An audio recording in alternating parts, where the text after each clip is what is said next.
consulta. Le disparó directamente a Alejandro Correa. Baje el vehículo. Baje el vehículo. Usted está detenido con el homicidio calificado de Alejandro Francisco Correa. Estamos bastante desilusionados, decepcionados.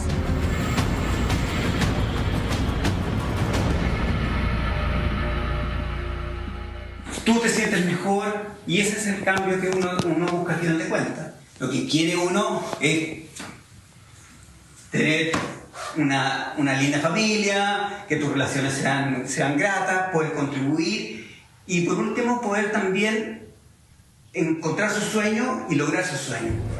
Este registro corresponde a una charla motivacional que Alejandro Correa realizó a un grupo de emprendedores.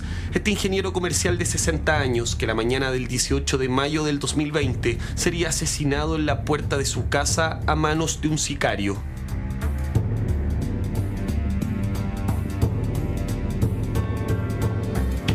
Así luce actualmente la ex casa de Alejandro ubicado en Concón.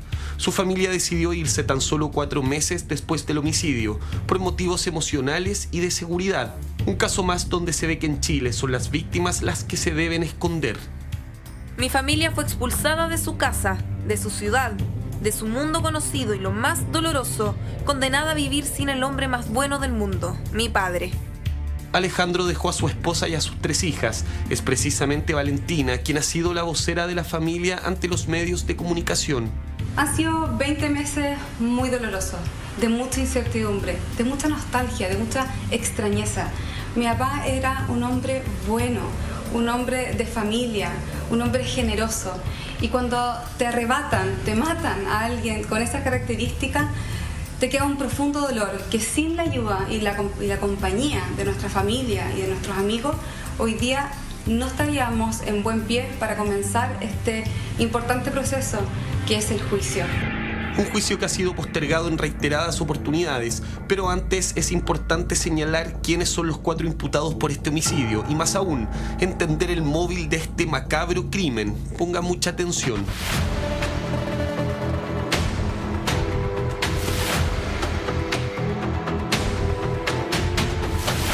Nos dirigimos a Quilpué, al interior de la región de Valparaíso, para llegar finalmente a este terreno ubicado en Camino Calichero, el cual hoy por hoy está absolutamente tomado como lo puede ver en imágenes. Este terreno pertenecía a Alejandro Correa y según la hipótesis de la Fiscalía, aquí se originó todo. El empresario mantenía una pugna legal contra un sujeto, quien habría transgredido los límites de su terreno.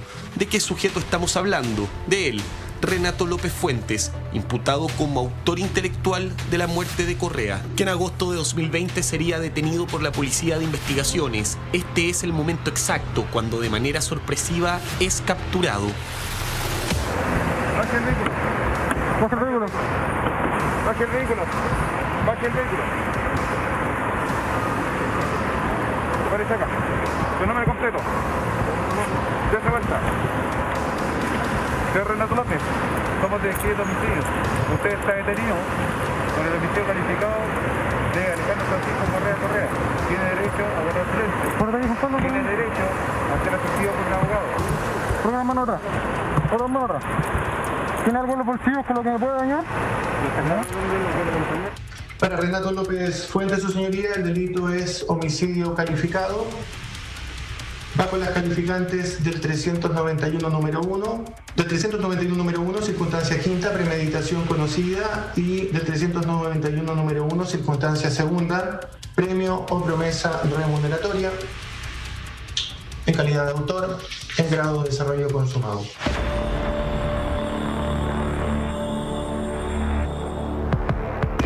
Lo inexplicable que tras la muerte del empresario, el que fuera su terreno, se convirtió en una verdadera toma y se siguió poblando, como luce en estos momentos. Igual, como te digo, si llegaran a sacar a esa gente, es fome porque están todos por necesidad, pues si las condiciones hoy en día del país no están como para ir a arrendarla, ahí llegan a él. Aquí también, porque hay profesionales viviendo, aquí vienen psicólogos, profesores. Renato López habría encargado el homicidio de Correa a este sujeto, Víctor Gutiérrez Londoño, colombiano de 35 años, quien ingresó en 2015 de manera ilegal a Chile. Fue él quien recibió la suma de 5 millones de pesos para terminar con la vida de Alejandro Correa. Hasta el domicilio de la víctima, al cual llegaron aproximadamente a las 8:15 horas. Bajándose Gutiérrez llevando consigo un arma de fuego. Allí solicitó hablar con Alejandro Correa, fingiendo ser un trabajador de un inmueble vecino. Y ante la negativa de la víctima de atenderlo en persona, el imputado Gutiérrez se retiró, siendo trasladado por Claudio Riveros en el mismo vehículo precedentemente individualizado hasta dicho lugar, regresando al referido domicilio alrededor de las 9:40 horas con la finalidad de consumar su propósito.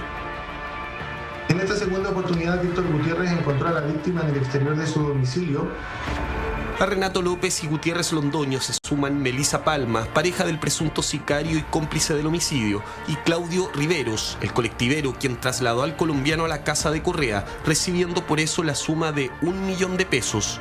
Este es un caso complejo porque no solamente hay un sicario, que es algo bastante novedoso o inusual en nuestro país, hay un autor intelectual, también hay una usurpación y un loteo irregular en un terreno que era de propiedad de mi papá.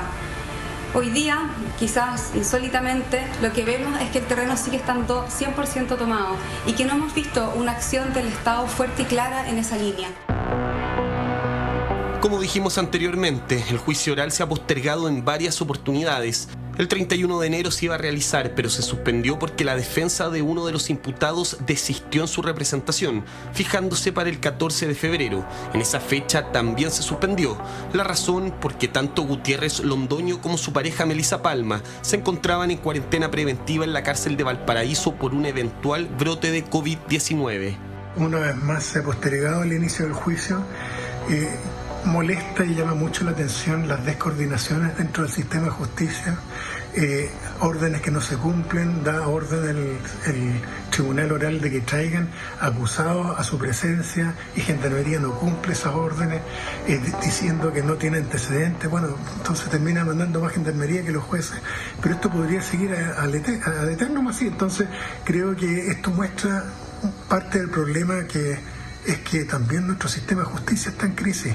El juicio oral está fijado para este lunes 28 de febrero a las 9 de la mañana, un proceso que podría extenderse por 40 días, dada la cantidad de pruebas y testigos en carpeta. A casi 2 años de la muerte de Correa, su familia no baja los brazos. Les agradezco mucho que hayan venido. Yo creo que todos los que están acá es porque en el fondo quieren algo de conocerse a sí mismo. Conocerse a sí mismo ya es un desafío. Tildado como un hombre bueno y sano, la vida de Alejandro Correa tuvo un desenlace que nadie de su entorno lo habría imaginado, un desenlace de horror y que se buscará y comenzará a hacer justicia en pocos días más.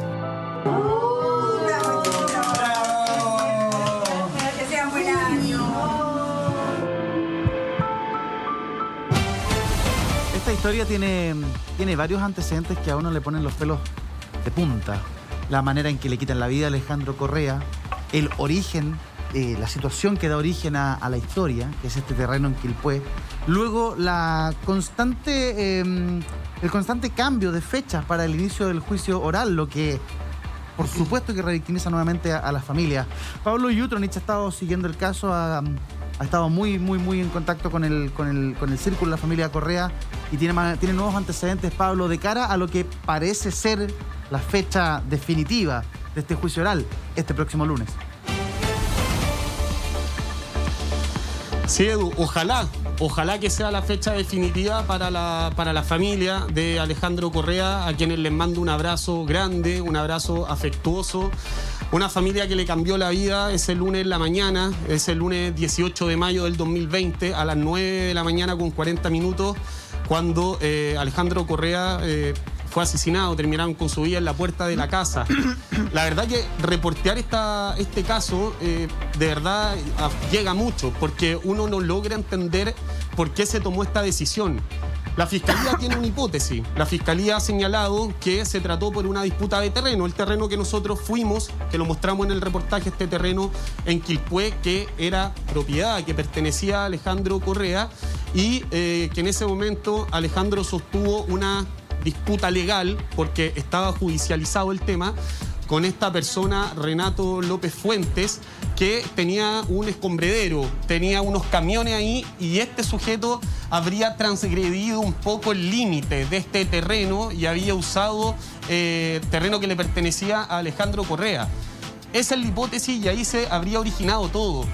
Pero eso, Edu, la verdad que lo que pasó con este empresario de 60 años, nada lo justifica en lo absoluto. Una disputa de terreno, nada, absolutamente nada. Entonces, la verdad que uno, al conocer antecedentes, al seguir esta historia, al conversar con la familia, con su círculo cercano, uno realmente no lo puede creer. Se ha postergado 4 veces el juicio oral, en 4 oportunidades. Y a eso sumarle, que la familia ha esperado todo ese tiempo para obtener una condena, y sumarle a eso la situación que se está viviendo en el terreno de Quilpué, que pertenecía a Alejandro Correa. Hoy ese terreno, muchachos, hoy ese terreno está absolutamente tomado. Hay más de 300 familias en ese terreno. Es inentendible por donde uno lo mire. ¿Por qué razón? Porque cuando Alejandro lo matan, habían pocas casas. Claro. Totalmente, Julio. O sea, de hecho, cuando Alejandro lo matan, habían pocas casas en ese terreno. Y en los últimos 2 años, este terreno ha ido creciendo, o sea, perdón, las casas, los loteos. Entonces, es inentendible por donde uno lo mire. ¿Por qué razón se ha postergado tanto el juicio oral? Primero porque una de las razones, uno de los factores fue porque uno de los representantes de este colectivero, que llevó al sicario a la casa del empresario, a último momento el representante de este colectivero desistió en representarlo. Y por eso se postergó el juicio. También se postergó el 14 de febrero, que iba a ser el juicio, se postergó porque había un eventual brote de COVID en la cárcel de Valparaíso, donde se encuentra en este momento el presunto sicario Gutiérrez Londoño con su pareja. Y también se postergó porque la Municipalidad de Concón y la Delegación Presidencial de Valparaíso eran querellantes. Se discutió la legitimidad de estas figuras de la Municipalidad de Concón y de la Delegación Presidencial y finalmente fue la defensa quienes sacaron del caso a la Municipalidad y a la Delegación Presidencial, que eso también es súper importante analizar, lo vamos a estar hablando en los próximos minutos. Por todas esas razones se ha postergado el juicio. ¿Qué es lo que dice la familia? Que esto no puede ser. O sea, que hay un eventual brote de COVID en la cárcel de Valparaíso, pueden haber otras alternativas, pueden haber otras soluciones. Lo decía el abogado de la familia, Juan Pablo El Morcilla, que se haga telemáticamente, no sé, que Pablo, alguna forma cuando de poder hacer esto, Julio. Cuando la autoridad sanitaria dice que ya no existe el contacto estrecho, ahora son alerta COVID y que no hay licencia, que no hay nada, entonces volver a suspenderlo porque puede existir algún contacto, o sea, es absurdo. Es absurdo por donde se le mire. Y de hecho, Julita, claro, ahora el lunes 28 a las 9 de la mañana, en pocos días más va a ser el juicio oral, pero la familia está con el alma en un hilo también, porque no saben con lo que se pueden encontrar ese día, con qué sorpresas se pueden encontrar. Ojalá que comience este juicio, que va a ser un juicio bastante extenso, Julita, Edu. Es un juicio que se espera que dure 40 días aproximadamente. ¿Por qué razón? Porque hay muchas pruebas por parte del Ministerio Público y hay más de 35 testigos que van a declarar. Entonces, es un juicio que va a ser muy, muy extenso y que la familia espera, ojalá que pueda comenzar este lunes 28. 35 testigos, muchas pruebas, Carlos. Vamos a ver, según lo que nos cuenta Pablo, 40 días de juicio. Sí, a ver, para la gente que nunca hay un juicio, y de hecho les dejo la invitación, aprovechando que ya la pandemia está, ya ni sé a quién creerle, pero si tienen la oportunidad algún día de ir a un juicio oral, háganlo, los juicios son públicos y ahí ustedes van a poder entender muchas de las cosas que estamos hablando.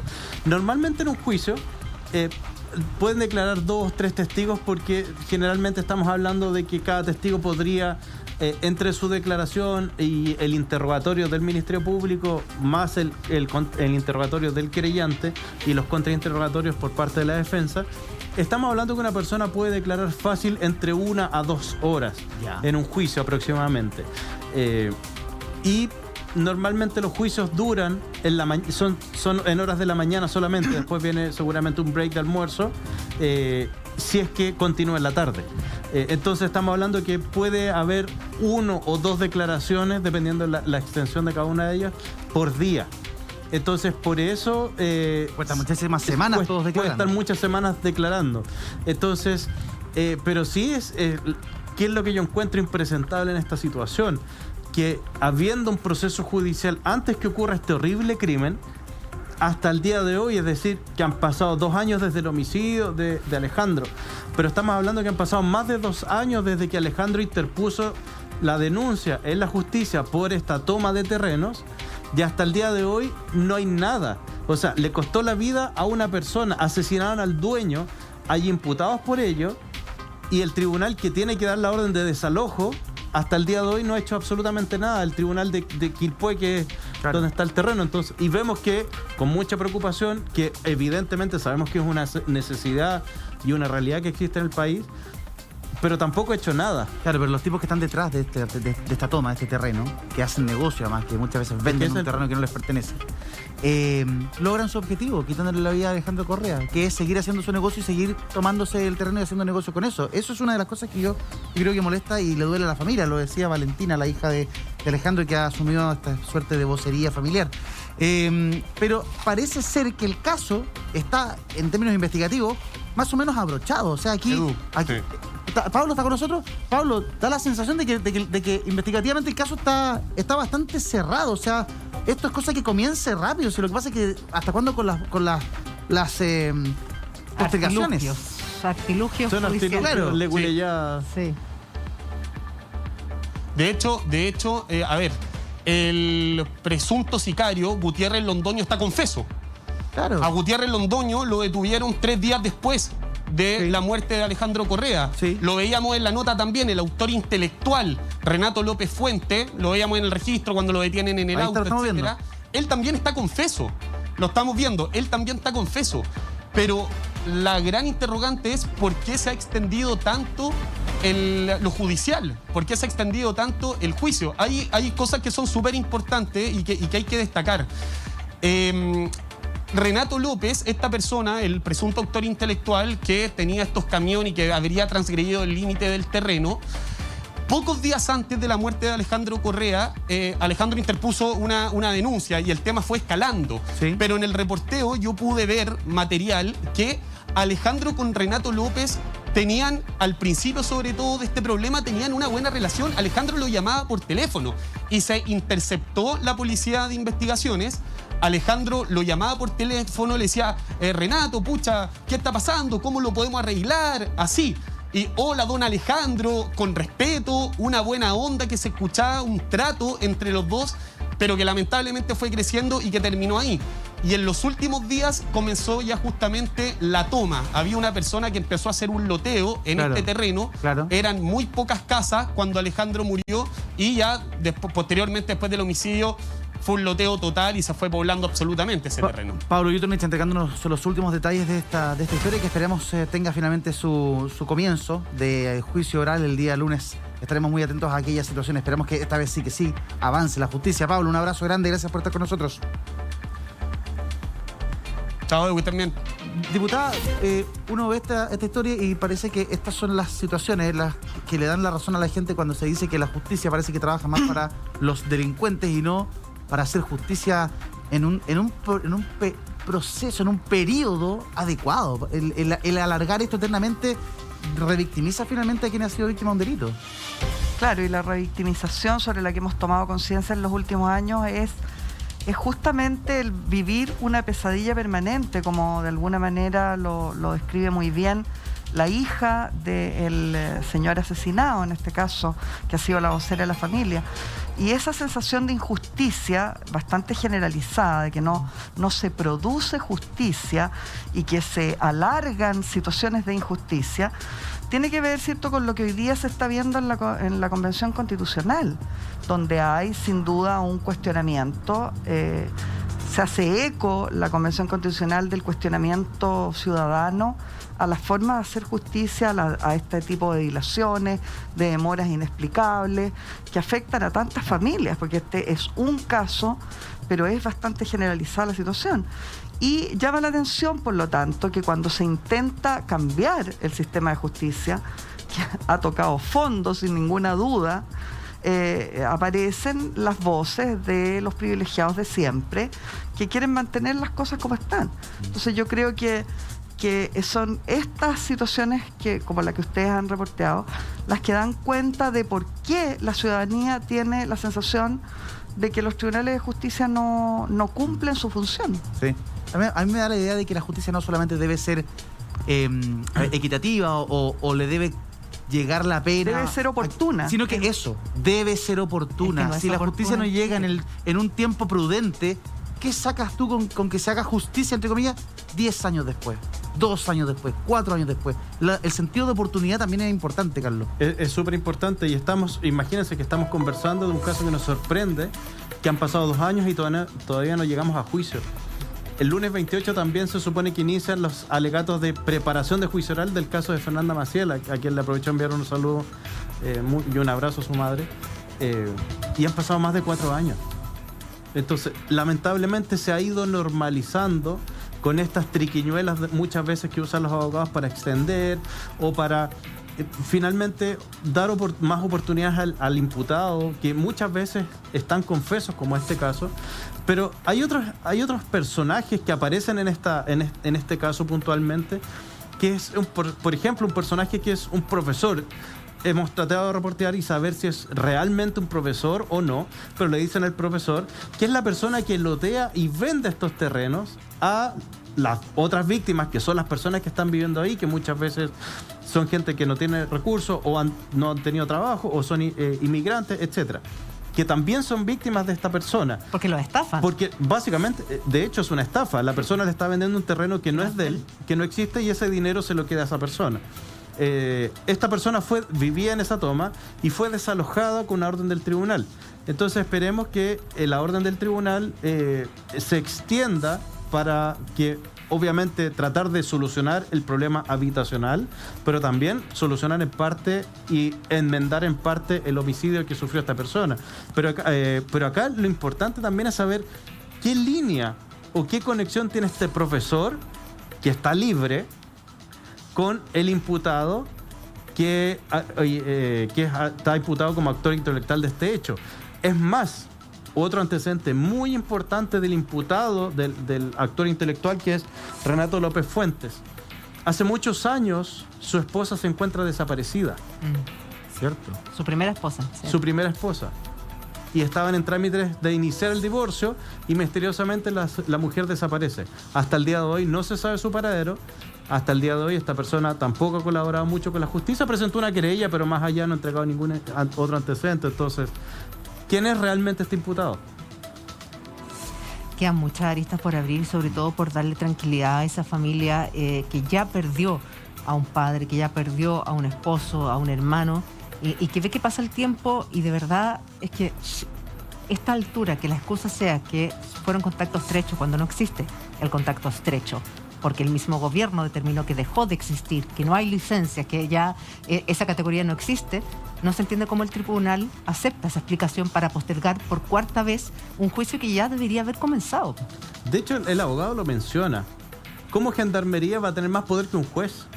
Eso es lo que no se entiende. Estamos en el mundo al revés y tal como lo dice la diputada, yo creo que ya estamos en un minuto y lo hemos visto en infinidad de casos, y casi todos los casos que tomamos acá siempre es lo mismo, que lamentablemente las familias y las víctimas son las que pagan, los delincuentes siguen ahí y tienen todos los beneficios, y ya no funcionó. La reforma ya han pasado más de 20 años. Hay que hacer la reforma de la reforma para que tengamos una justicia como corresponde. Es que muchas veces decimos, para que las víctimas puedan tener algún tipo de justicia, y hablamos de justicia desigual, tienen que tener los recursos para contratar un abogado particular. Exacto. Porque el fiscal no es el abogado particular de la familia de las víctimas, sino que tiene que investigar el hecho, nada más.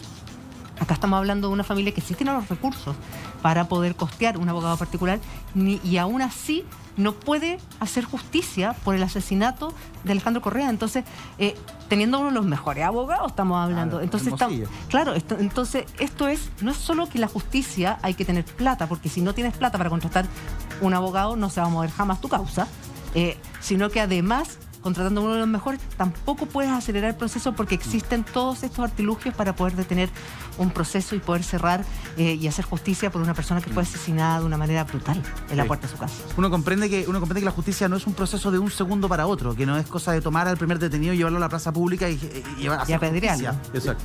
Eso no es hacer justicia. Pero estos procesos eternos en que cualquier excusa sirve para posponer el proceso, la verdad es que parece ser impresentable. Un abrazo grande a la familia de Alejandro Correa, que amablemente tuvo la gentileza de conversar con nosotros.